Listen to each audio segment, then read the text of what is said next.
Baiklah, di sini saya akan menjelaskan kimia unsur yang terdapat pada periode ketiga. Nah, pada periode ketiga terdapat 8 unsur, yaitu ada natrium atau Na dengan nomor atom 11, kemudian ada magnesium dengan nomor atom 12, ada aluminium atau Al dengan nomor atom 13, kemudian ada silikon dengan nomor atom 14, kemudian ada fosfor dengan nomor atom 15, kemudian ada belerang dengan nomor atom 16, kemudian ada klorin atau klor dengan nomor atom 17, dan yang terakhir ada argon atau air dengan nomor atom 18. Nah, saya akan menjelaskan tentang gambaran umum unsur-unsur yang terdapat pada periode 3 ini, di mana gambaran umum pada unsur periode ketiga didasarkan pada 4 hal, yaitu pertama, berdasarkan wujudnya. Nah, berdasarkan wujudnya, Na, Mg, Al, Si, P, dan S yaitu berada pada fase padat. Sedangkan Cl dan juga Ar atau klorin dan argon berada pada fase gas. Tadi Na sampai dengan Cl berada pada fase padat, sedangkan Na sampai S berada pada fase padat, sedangkan Cl dan Ar berada pada fase gas. Kemudian yang kedua yaitu berdasarkan sifat logamnya. Nah, berdasarkan sifat logamnya, di mana Na, Mg, dan Al yaitu logam,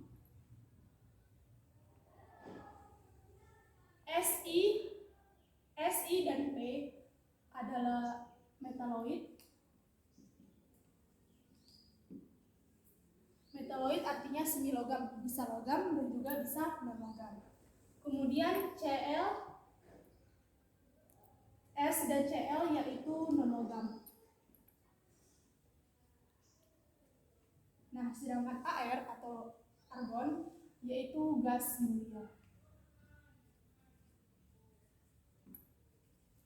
Tadi Na, Mg, dan Al adalah logam, Si dan P adalah metaloid, S dan Cl adalah non-logam, sedangkan Ar adalah gas mulia.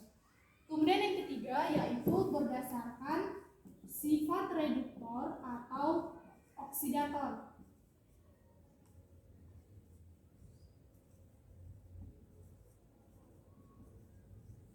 Nah, berdasarkan sifat reduktor dan oksidatornya, di mana Na, Mg, dan Al yaitu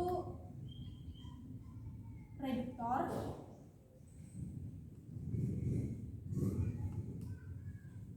kemudian Si, Ps, dan Cl adalah oksidator. Sedangkan Ar yaitu inert atau tidak dapat bereaksi. Tadi Na, Mg, Al itu adalah reduktor, kemudian Si, P, S, dan Cl adalah oksidator, sedangkan Ar adalah inert. Kemudian yang keempat yaitu berdasarkan sifat basah dan asam atau asam dan basah.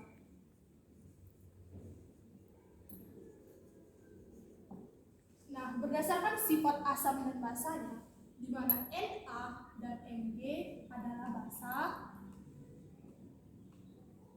kemudian Al adalah amphoter.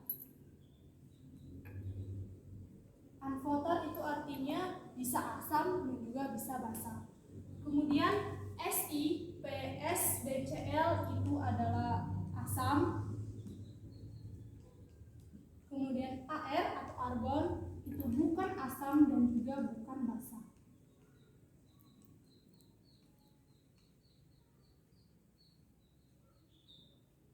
Nah, tadi Na, Mg basah, Al amphoter bisa basah, bisa asam, kemudian Si, Ps, Cl adalah asam, air bukan asam dan juga bukan basa. Nah, demikianlah gambaran umum mengenai unsur-unsur yang terdapat pada periode ketiga. Baik, di sini saya akan melanjutkan mengenai sifat asam basa pada periode ketiga. Yang termasuk pada asam basa periode ketiga yaitu Na, Mg, Al, Si, P, S, dan Cl. Baik, nilai oksidasi maksimal pada Na yaitu plus 1, Mg plus 2, Al plus 3, Si plus 4, P plus 5, S plus 6, Cl plus 7. Untuk Na, kalau dalam basa dia akan berubah menjadi NaOH. Untuk Mg dia akan menjadi MgOH 2 kali. Kemudian Al akan menjadi AlOH 3 kali. Dan untuk Si akan menjadi SiOH 4 kali, P menjadi POH 5 kali, dan S menjadi SOH 6 kali, kemudian Cl menjadi ClOH 7 kali. Na merupakan atau Na itu adalah ikatan ionik. Na, Mg, Al merupakan ikatan ionik. Mg merupakan ionik. Al merupakan ikatan ionik. Si sampai dengan Cl merupakan kovalen.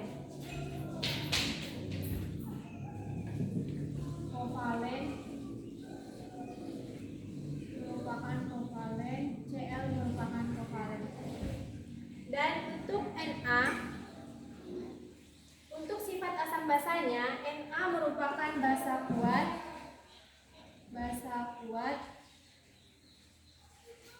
Mg merupakan basa lemah.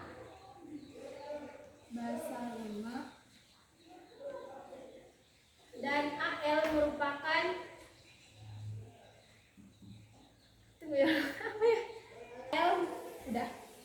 Al merupakan amfoter. Amfoter merupakan bisa asam, bisa basa. Kemudian Si merupakan asam sangat lemah.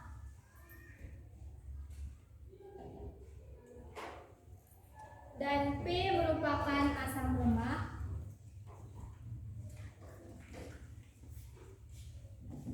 S merupakan asam kuat.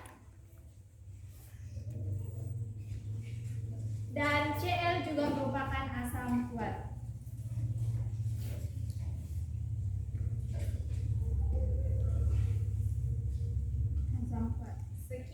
Sekian penjelasan dari saya mengenai sifat asam basa periode ketiga. Terima kasih. Baiklah, kali ini saya akan menjelaskan tentang sifat pada periode ketiga. Karena pada periode ketiga terdiri dari kiri ke kanan, maka yang bertambah adalah energi ionisasinya.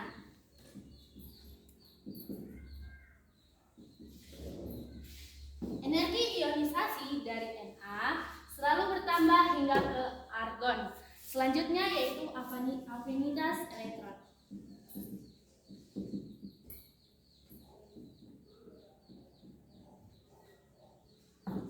Afinitas elektron pada periode ketiga bertambah mulai dari Na hingga ke argon, sehingga Na memiliki afinitas elektron yang terkecil dan Ar memiliki afinitas elektron tertinggi. Selanjutnya yang bertambah yaitu elektronegatifan.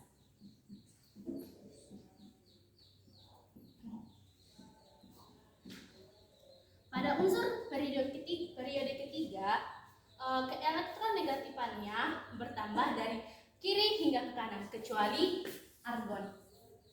Maka di sini yang memiliki keelektronegatifan paling tinggi adalah paling kecil adalah Na dan yang paling tinggi adalah Cl. Lalu sifat asamnya.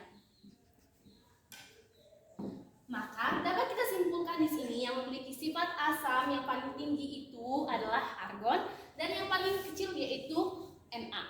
Selanjutnya kita akan membahas yang semakin ke kanan akan semakin kecil. Baik, yang paling kecil yaitu urutannya yaitu yang pertama jari-jari atom.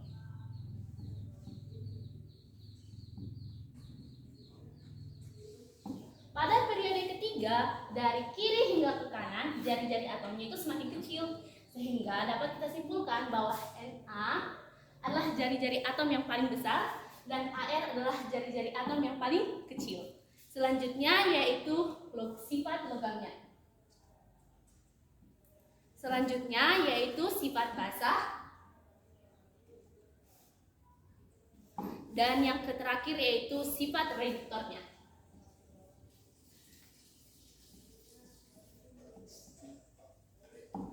Baik, sekian dari saya untuk tentang sifat pada periode ketiga. Terima kasih. Di sini saya akan menjelaskan mengenai cara pembuatan unsur pada periode ketiga. Nah, pada periode ketiga ini terdapat 8 unsur, yaitu yang pertama ada natrium atau Na, yang kedua ada magnesium atau Mg, yang ketiga aluminium atau Al, yang keempat silikon atau Si, yang kelima fosfor atau P, belerang atau S, klor atau Cl, dan argon atau Ar. Nah, saya akan mencoba pertama itu cara pembuatan natrium. Natrium dibuat dengan cara elektrolisis leburan NaCl atau prosesnya disebut juga dengan proses Downs, yaitu dengan menambahkan 58% CaCl2 dan Kf pada elektrolisis lelehan NaCl. Nah, tujuan dari penambahan tersebut untuk menurunkan titik lebur NaCl hingga mencapai 550 derajat Celcius. Natrium ini tidak dapat dibuat dengan elektrolisis air laut. Dan natrium disimpan dalam minyak tanah. Lanjut yang kedua, saya akan menjelaskan mengenai cara pembuatan magnesium. Nah, logam magnesium diperoleh dengan mengelektrolisis lelehan MgCl2 dengan elektroda karbon. Nah, dalam industri, magnesium dibuat dari air laut yang melalui tahapan-tahapan. Yang pertama, mula-mula air laut dicampur dengan kapur atau CaO sehingga magnesium mengendap sebagai magnesium hidroksida. Adapun CaO dibuat dari batu kapur atau kulit kerang yang melalui pemanasan. Nah, endapan magnesium hidroksida yang terbentuk kemudian disaring dan direaksikan dengan larutan asam klorida. Asam klorida pekat. Selanjutnya larutan diuapkan sehingga diperoleh kristal magnesium klorida MgCl2. Kristal itu kemudian dicairkan dan dielektrolisis.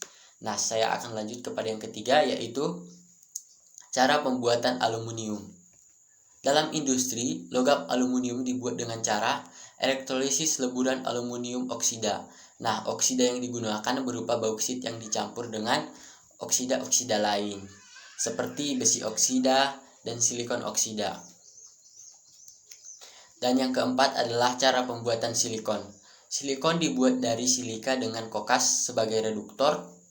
Campuran silika dan kokas dipanaskan dalam satu tanur listrik pada suhu sekitar 3000 derajat Celcius. Dan yang kelima adalah cara pembuatan fosfor. Cara pembuatan fosfor ini ada dua, yaitu cara pembuatan fosfor putih. Fosfor putih pertama kali ditemukan oleh Henning Brand pada tahun 1669, yaitu dengan cara memanaskan urin dan pasir kemudian mengoksidasikan uapnya melalui air. Unsur yang diperoleh dapat mengeluarkan cahaya, sehingga unsur tersebut dinamakan dengan fosforus. Selanjutnya, Euler memperkenalkan cara modern untuk mendapatkan fosfor putih, yaitu dengan cara mereduksi kalsium, fosfat, pasir, dan batang karbon pada suhu 1300 derajat Celcius dalam tungku pembakaran listrik. Yang kedua ada fosfor merah. Cara untuk mendapatkan fosfor merah adalah dibuat dengan cara memanaskan fosfor putih. Fosfor merah dalam keadaan murni diperoleh dengan cara kristalisasi larutan yang menggunakan Pb, namun fosfat merah sulit diperoleh dalam keadaan murni. Lanjut yang keenam, yaitu belerang. Untuk mendapatkan belerang ada dua cara, yaitu dengan cara fresh. Pembuatan belerang dengan cara fresh dilakukan untuk mengambil belerang cair dalam tanah. Yang kedua, cara close, yaitu dengan menggunakan bahan baku gas alam sulfida lalu dioksidasi oleh oksigen agar menghasilkan gas SO2 lalu dicampur dengan sebagian gas H2S sehingga menghasilkan belerang cair. Dan yang ketujuh adalah cara pembuatan klorin. Yang ketujuh, ada dua cara, yaitu satu, elektrolisis larutan garam dapur. Dalam perdagangan, klorin diproduksi secara besar-besaran. Nah, proses ini menggunakan anode grafit dan katode raksa. Yang kedua ada mereaksikan klorida dengan MnO2 dalam H2SO4 yang pekat. Dan yang terakhir adalah cara pembuatan argon. Argon dihasilkan dengan cara memanaskan udara dengan CaC2. Argon terdapat sekitar 1% di atmosfer bumi, dan argon dapat digunakan sebagai pengisi bola lampu. Sekian penjelasan saya mengenai proses atau cara pembuatan unsur pada periode ketiga. Sekian dan terima kasih. Baiklah, di sini saya akan menjelaskan kimia unsur pada periode keempat. Unsur-unsur pada periode keempat itu skandium Sc nomor atomnya 21, titanium atau Ti 22 nomor atomnya, vanadium 23, kromium 24 nomor atomnya, mangan atau Mn 25, Fe atau besi itu 26, kobalt 27, kemudian nikel atau Ni itu 28, Cu itu 29, dan terakhir Zn atau Zn itu 30. Baiklah, di sini kita akan mencari konfigurasi elektron dari unsur periode keempat ini.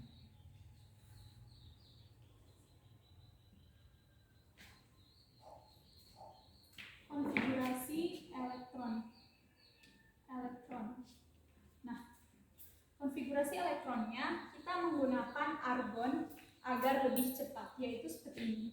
Argon Ar 3D1 4S1, lalu Ar 3D2 4S2, ini 4S2, Ar 3D3 4S3, lalu Ar 3D4 4S1, lalu Mn bahan Ar 3D5 4S2, kemudian Fe itu Ar 3D6 4S2, kobalt Ar 3D7 4S2, nikel Ar argon 3D8 4S2, Cu Ar atau argon 3D9 4S1, lalu 3D10 4S1, lalu Ar 3D10 4S2. Nah, Ar itu cara perhitungannya adalah argon itu 18 nomor atomnya. Kemudian sisanya untuk skandium adalah 21. Sisanya ada 3 lagi. Oleh karena itulah 3D1 4S2. Sehingga 1 tambah 2 adalah 3. Sisanya pas, sehingga membentuklah skandium atau 21. Kemudian kita akan menentukan dari orbital unsur periode keempat. Orbital unsur periode keempat. Nah, di sini kita letakkan 4 untuk 4S. Di sini kita letakkan untuk 3D. Nah, 4S itu hanya 1 ruang orbital, sedangkan 3D itu ada 5 ruang orbital. 1, 2, 3, 4, dan 5. Kemudian untuk 4S-nya ada 2. 1, 2, Kemudian untuk 3D-nya hanya 1. Di sini D-nya 4, S-nya 2. D-nya ada 2. 1, 2. 4S S-nya, sorry, di sini 2. 4S-nya itu 2. 1, 2. Di sini 4S, D-nya itu ada 3. 1, 2, dan 3. Lalu 4S, di sini S-nya ada 1, hanya 1. Di sini 4. 1, 2, 3, 4. Di sini ada 2, S-nya 1, 2. Di sini 5. 1, 2, 3, 4, 5. Di sini S-nya ada 2. Di sini D-nya ada 6. 1, 2, 3, 4, 5. Kembali lagi ke awal 6. Kemudian di sini S-nya ada 2. Di sini D-nya ada 7. 1, 2, 3, 4, 5, 6, 7. Di sini D-nya ada 8. S-nya ada 2. 1, 2. D-nya ada 8. 1, 2, 3, 4, 5, 6, 7, 8. Di sini S-nya hanya ada 1. Lalu D-nya 10. 1, 2, 3, 4, 5, 6, 7, 8, 9, 10. Di sini D-nya 4, S-nya ada 2. Lalu D-nya ada 10. 1, 2, 3, 4, 5, 6, 7, 8, 9, 10. Untuk pengisian dari orbital itu sendiri harus mengikuti ruangnya terlebih dahulu. Kita isi dulu yang positifnya, lalu baru negatifnya. Baiklah, sekian dan terima kasih. Baiklah, kemudian kita akan mengecek letak daripada unsur-unsur yang terdapat pada periode keempat berdasarkan jumlah elektronnya. Kemudian kita akan menghitung elektron yang tidak berpasangan berdasarkan jumlah orbitalnya. Nah, di sini golongan. Kemudian di sini elektron yang tidak berpasangan.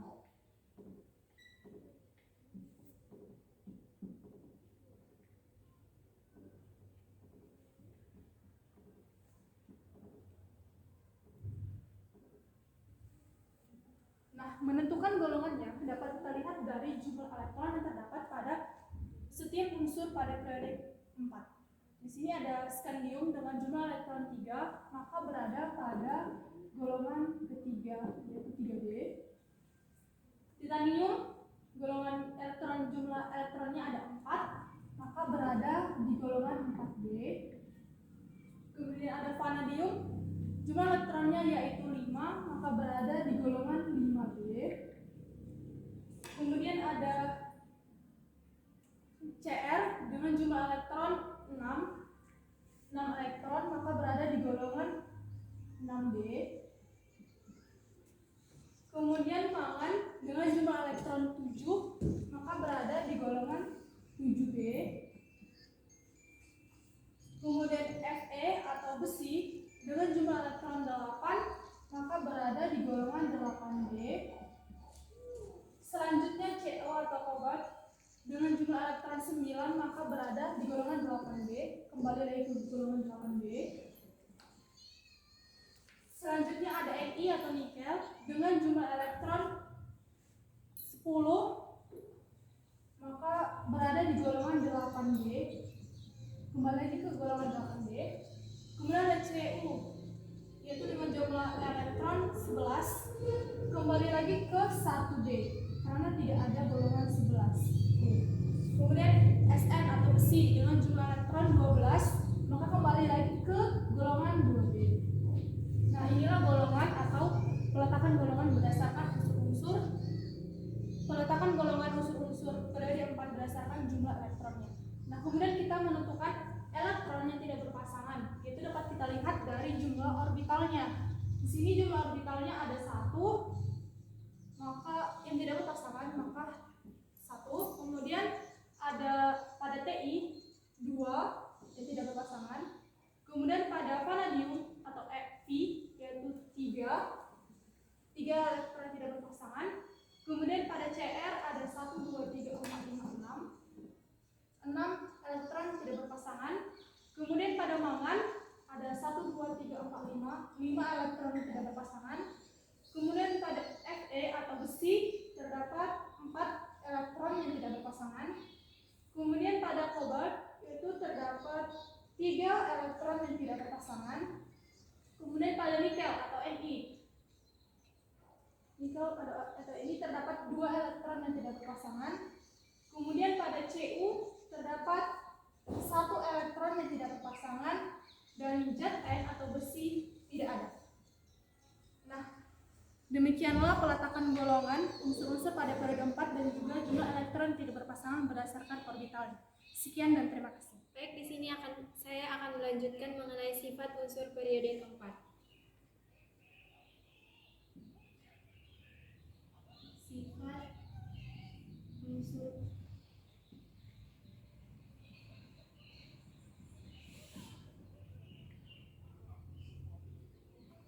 yaitu sifat yang pertama adalah semuanya merupakan logam. Kemudian sifat yang kedua adalah semuanya padatan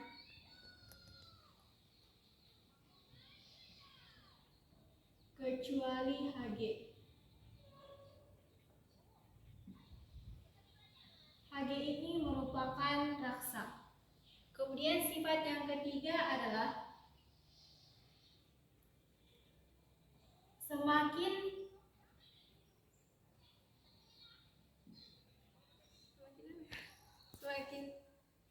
semakin banyak elektron tidak berpasangan atau kita singkat ETB, maka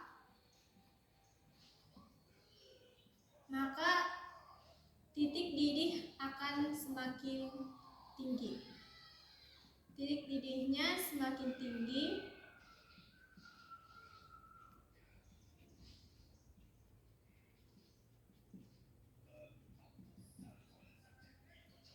kemudian warnanya semakin banyak,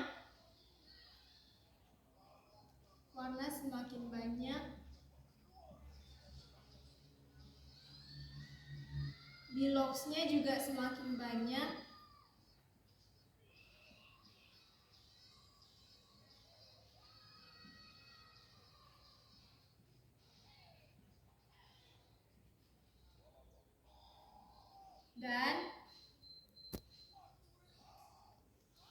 dan bersifat semakin magnetik.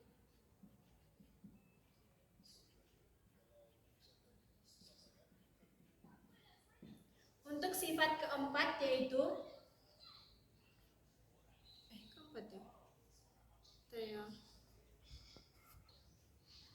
sifat yang keempat yaitu energi ionisasi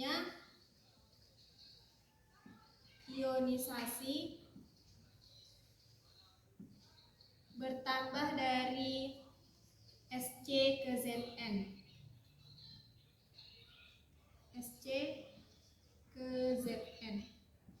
Kemudian elektronegatifannya